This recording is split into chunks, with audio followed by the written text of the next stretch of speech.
حضرت آدم سے لے کر جناب عیسیٰ تک آپ سارے انبیاء کو پڑھ لیں، وہ سارے یہی کہتے رہے کہ اللہ کے رسول آنے والے ہیں، اللہ کے رسول آنے والے ہیں، وہ آنے والے ہیں۔ پر فرق کتنا ہے، وہ کہا کرتے تھے آنے والے ہیں اور ہم کہہ رہے ہیں کہ آ گئے ہیں۔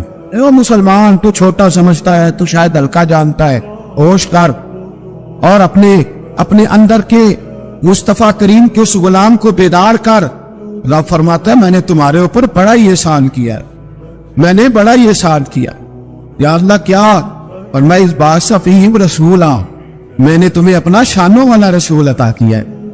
دیکھو تو لوگ کہتے ہیں ہمیں بھی بڑی خوشی ہے، ہمیں بھی میلاد نہیں ہم مناتے، خوشی ہمیں بھی بڑی ہے، پر جلوس میں ہم نہیں جاتے۔ میں ترتمندانہ سوال ہے بھئی ہمیں کیسے پتا چلے گا تمہیں خوشی ہے؟ خوشی ہو تو کیسے پتا چلے گا؟ بھئی ایک آدمی نے اپنے بھائی کو بلایا کہ میرے بیٹے کی شادی ہے، اس کو کارڈ بھیجا، اس نے وصول ہی نہیں کیا، میں ناراض ہوں۔ اس کو کہا شادی کی دعوت پہ آؤ، کہا میں نے نہیں آنا، میں ناراض ہوں۔ اور ہر بات پہ کہتا ہے مجھے بڑی خوشی ہے پر تم شادی کرو، آنا میں نے کوئی نہیں، مجھے بڑی خوشی ہے پر میں بارات کے ساتھ نہیں جاؤں گا، خوشی مجھے بڑی ہے، خوشی مجھے بڑی ہے پر میں ولیمے میں نہیں آؤں گا۔ تو آپ اس کو کیا جواب دیں گے؟ تو اپنی خوشی سام کے رکھ کون تو نہ ہی کہہ رہے ہی چنگا ہے۔ او بھائی ہم یہ صرف کہہ رہے ہیں کہ مسرت کا اظہار تو کرو، خوشی کا اظہار تو کرو، تھوڑا سا تمہارے چہرے تو بتائیں کہ تمہیں مصطفیٰ کے آنے کی بڑی خوشی ہے۔ اور یاد رکھو یہ میلاد شریف کا موقع پوری امت مسلمہ کو پیغام دیتا ہے، اور یہ موقع عالم کفر تک یہ پیغام پہنچاتا ہے کہ یہ قوم آج بھی سب سے زیادہ جڑی ہے تو اپنے نبی کے قدموں کے ساتھ جڑی ہوئی ہے۔ آپ کو پتہ ہے میلاد انقلاب کا نام ہے۔ میلاد جب تک نہیں ہوا تھا تو بیٹیاں زندہ دفن ہوتی تھی۔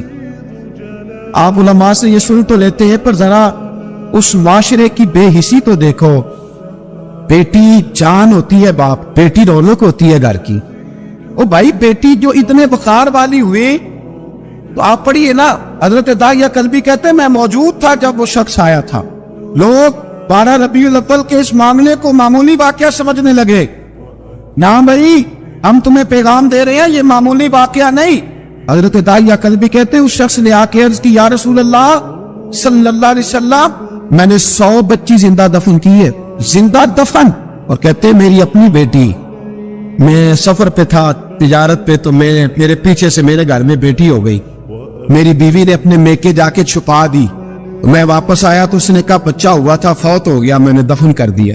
جب بچی 4-5 سال کی ہوئی تو مجھے پتا چلا میری بیٹی ہے۔ کہتے میں اسے نایا اور میں نے اسے کہا میں تیرا باپ ہوں، تجھے تحفہ دے کے دوں گا، کھانا کھلاؤں گا۔ کہتے وہ میرے بالوں سے کبھی لپٹتی، کبھی میرے سینے پہ ہاتھ رکھتی، کبھی میرا ماتھا چومتی، پر میں اسے لے گیا اور لے جا کر میں نے کڑا کھودا اور اس کڑے میں اس بچی کو جب رکھا، اس نے باہر آنا چاہا تو میں نے اس کے سر پہ ضرب لگائی، جب چوٹ لگائی تو وہ دوبارہ کڑے میں گری۔ میرا ویسے وجدان کہتا ہے کہ جب سے میلاد ہو گیا ہے آج کسی باپ کی بیٹی اگر چارپائی سے گر جائے تو شاید وہ ساری رات سو نہ سکے کہ بچی گر گئی ہے میری۔ کہتے میں نے چوٹ لگائی سر پہ، خون بہا تو وہ گری، میں نے مٹی ڈالی، وہ ابا جی کہتی رہی۔ تو داعیہ کلبی کہتے وہ بتا رہا تھا اور نبی کریم بار بار اپنی چادر کا پنو اٹھاتے تھے اور اپنے آنسو پوچھتے تھے، بار بار چادر کا پنو اٹھاتے تھے اور آنسو پوچھتے تھے، بار بار اٹھاتے تھے آنسو پوچھتے تھے۔ حضرت داعیہ کلبی کہتے ہیں حضور نے پوچھا تیری جرت کیسی ہوئی، تو حوصلہ کہاں سے لایا؟ اس نے کہا محبوبہ پتہ نہیں، لیکن قربان جاؤں یا رسول اللہ صلی اللہ علیہ وسلم، میں نے آج سویرے آپ کے ایک صحابی کو یہ کہتے سنا ہے کہ وَمَا أَرْسَلْنَاكَ إِلَّا رَحْمَةً لِلْعَالَمِينَ، تو وہ یہ رحمت للعالمین کے لفظ ہے، یہ تو میں نے اپنی مرتی ہوئی بیٹی سے سنے تھے۔ تو آج جب میں نے اس کی زبان سے سنے تو میں نے کہا تو انہیں جانتا ہے؟ کہا جانتا ہوں۔ کہا مجھے بھی لے جائے۔ تو حضور میں آپ کے دروازے آیا ہوں، رب معاف کر دے گا؟ تو میرے حبیب نے فرمایا چل پڑھ کلمہ، جو میرا کلمہ پڑھ دے اللہ اس کے سارے گناہ معاف کر دیا کرتا ہے۔ بھائی غلاموں کے ساتھ ظلم، حضرت بلال حبشی، حضرت بلال کے بارے میں بڑے واقعات ملتے ہیں۔ ایک واقعہ بڑا منفرد لکھا ہے کتابوں میں۔ حضرت بلال سے لوگوں نے کہا آپ نبی پاک سے متاثر کیسے ہوئی؟ تو جناب بلال کہنے لگے میں زیادہ لوگوں کو، مکے کے لوگوں کو جانتا ہی نہیں تھا، جو کہ میری ڈیوٹی تھی گھر میں کام کرنے کی، اور مجھے سخت سزا ملتی تھی امیہ بن خلف کی طرف سے، بلکہ تحقیق یہ ہے کہ یہ عبداللہ بن جدعان کے غلام امیہ بن خلف نے تو جب انہوں نے کلمہ پڑھا تو پھر خریدا۔ عبداللہ بن جدعان کہنے لگا میں فارغ نہیں، آپ لے لیں، آپ اس کو سزائیں دیں۔ تو کہتے میں ان کے گھر میں ہوتا تھا تو میں تو زیادہ لوگوں کو جانتا ہی نہیں تھا، کبھی مجھے موقع ہی نہیں ملا تھا باہر نکلنے کا۔ ہماری غلاموں کی کوئی زندگی نہیں ہوتی۔ آج تو ہر آدمی کہتا ہے نا میں کچھ چودھری سے لے کے کھاتا ہوں۔ یہ جو تیرے اندر حوصلہ ہے نا، یہ میرے رسول نے تجھے عطا فرمایا ہے، یہ میرے نبی نے تجھے دیا ہے، ورنہ تو غلام بکا کرتا۔ یہ حوصلہ تجھے رسالت مآب نے دیا۔ حضرت بلال کہتے میں ایک دن مجھے بخار چڑھ گیا بڑا تیز، میں لوگوں کو جانتا نہیں تھا، فرماتے مجھے تیز بخار چڑھ گیا تو ٹھنڈ بڑی سخت تھی، میرے مالک نے مجھے کئی کلو جو دیے پیسنے کو چکی پہ۔ کہتے میں بیمار تھا تو میں نے کچھ دوائی لی جو اس وقت موجود ہوتی تھی، تو میں نے ایک لحاف لیا، دودھ پیا تو مجھے نیند آ گئی۔ جب میں سویا تو میرا مالک آ گیا، اس نے آ کر کے مجھے سوئے ہوئے دیکھا تو کھینچ کر کمبل اتارا، رضائی اتاری، لحاف اتارا، کہنے لگا اب تیری سزا یہ ہے کہ تو کھلے میدان میں بیٹھے گا، وہاں چکی پیسے گا، اور دوسری سزا یہ ہے کہ تجھے قمیض پہننے کی بھی اجازت نہیں۔ حضرت بلال کہتے تیز بخار، ٹھنڈ کا عالم، اور جب میں چکی پیس رہا تھا تو رو رہا تھا اور میں پوچھ رہا تھا خدایا ہمارے نصیب۔ سیدنا بلال حبشی رضی اللہ تعالیٰ عنہ فرماتے میرے دروازے کے قریب سے رسول پاک گزرے اور مجھے ہائے ہائے کرتے دیکھا تو دستک دی۔ میں نے کہا کون ہے؟ دروازہ کھلے آ جاؤ۔ محبوب اندر آئے تو پوچھنے لگے کیوں رو رہے ہو؟ میں نے کہا جاؤ اپنا کام کرو، یہاں دکھ سارے پوچھتے ہیں مداوا کوئی نہیں کرتا۔ کہتے میں نے سخت جملے کہے معاذ اللہ، حضور چلے گئے، اور جب حضور جا رہے تھے تو میں کہہ رہا تھا بس جا رہے ہو نا، میں نے پہلے ہی کہا تھا جاؤ۔ کہتے قربان جاؤں، تھوڑی دیر گزری تو اللہ کے رسول کے ہاتھ میں گرم دودھ کا پیالہ تھا، کھجوریں تھی، حضور تشریف لائے اور کریم رسول نے مجھے کھجوریں دی، دودھ پلایا اور کہا چل جا کمبل میں بیٹھ جا۔ تو میں نے کہا چکی کون پیسے گا؟ وہ تو بڑا مارے گا۔ کہتے ہیں لوگوں اس نبی کا میلاد اور معراج بھول نہ جانا، اس رسول پاک کی محبتوں میں کمی نہ آنے دینا، اس محبوب کا نعرہ ساری دنیا میں لگا دینا۔ فرماتے میرے حبیب کے میں قربان جاؤں، مصطفیٰ کریم نے فرمایا تو بیٹھ رضائی میں اور آج تیرے حصے کی چکی میں پیسوں گا۔ کہتے ساری رات حضور چکی پیستے رہے، ساری رات۔ سویرے میں اٹھا اور میرے حبیب پاک نے مجھے وہ سارا کچھ دیا اور خود چلے گئے۔ اگلی رات پھر آئی تو حضور پھر آ گئے، مجھے پھر رضائی میں لٹایا، دودھ پلایا اور ساری رات چکی پیسی۔ کہتے ہیں بس تیسرے دن حضور چکی پیس کے جانے لگے تو میں نے قدم تھام لیے۔ میں نے کہا بیبا دنیا ساری جھوٹ بولتی ہے، زمانہ سارا غلط کہتا ہے، جو غلاموں کے حصے کا کام کرے وہ اللہ کا سچا رسول ہوا کرتا ہے۔ میں دو چار باتیں آپ سے وہ والی کرنا چاہتا ہوں جو میلاد شریف پہ سننا ہمارے لیے بڑا ضروری ہے۔ میرے عزیزو، جس طرح ہمارے ذمے ماں باپ کے حقوق ہے، اسی طرح سے ہمارے اوپر ہمارے نبی کے بھی یہ حقوق خود قرآن مجید نے بیان کیے، رسول پاک نے بیان کیے، صحابہ کرام نے بیان۔ ہمیں قرآن و سنت سے وہ حقوق ملتے ہیں، ان میں پہلا حق یہ ہے کہ لِتُؤْمِنُوا بِاللَّهِ وَرَسُولِهِ، اللہ پہ بھی ایمان لانا ہے اور اللہ کے رسول پہ بھی، اور ایمان لانا ہے تگڑا سارا۔ اس طرح نہیں کہ بات آپ کی صحیح ہے، رزق حلال کھانا چاہیے پر گزارا بھی تو نہیں نہ ہوتا آرام کے بغیر، جھوٹ کے بغیر کام بھی تو نہیں نہ چلتا، یہ نہیں۔ جو حضور کہتے اس پہ ڈٹ جا، یہ ایمان ہے، یہ حق ہے نبی پاک، جو حضور کہتے اس پر تو ڈٹ جا۔ ایک صحابی تھے حضرت سراقہ بن مالک رضی اللہ تعالیٰ کو، نبی پاک نے فرمایا تھا اس وقت تک موت نہیں آئے گی۔ کسرا کا ایک بادشاہ تھا تو وہ بڑے وزنی سونے کے کنگن پہنا کرتا تھا، اور جب وہ کوئی بات کرتا تھا نا، فیصلہ کرتا تھا تو کنگن ہلاتا تھا۔ عرب کے اندر مشہور تھا کنگنوں والا بادشاہ، سونے کے موٹے کنگن اس نے پہنے ہوئے۔ نبی پاک صلی اللہ علیہ وسلم نے حضرت سراقہ سے کہا تھا اس وقت تجھے موت نہیں آئے گی جب تک کسرا کے کنگن تیرے ہاتھوں میں نہیں آ جائے۔ ایک جنگ کا موقع تھا، کافر قلعہ بند ہو گئے، انہوں نے نا بہت بڑا ایک قلعہ تھا، بڑی دیواریں تھی، اندر سے کنڈی لگا لی، باہر نہیں نکلتے تھے۔ مسلمانوں کی مجبوری تھی کہ وہ باہر نکلے تو جنگ کریں۔ ایک منجنیق ہوتی تھی، اس طرح غلیل نہیں ہوتی، اس طرح دو بانس بہت لمبے باندھ کے، تو اس کے اندر جس طرح وہ چولہا ہوتا تھا بچوں کا کہ پینگ آکھی دوسی اس طرح اس کو بنایا جاتا تھا، اور پیچھے اس کے اندر گولا رکھ کے لوگ کھینچتے تھے پیچھے، اور جب چھوڑتے تھے تو وہ جا کے دشمن پہ لگا کرتے۔ اسی کو دیکھ کر پھر توپ ایجاد کی گئی۔ حضرت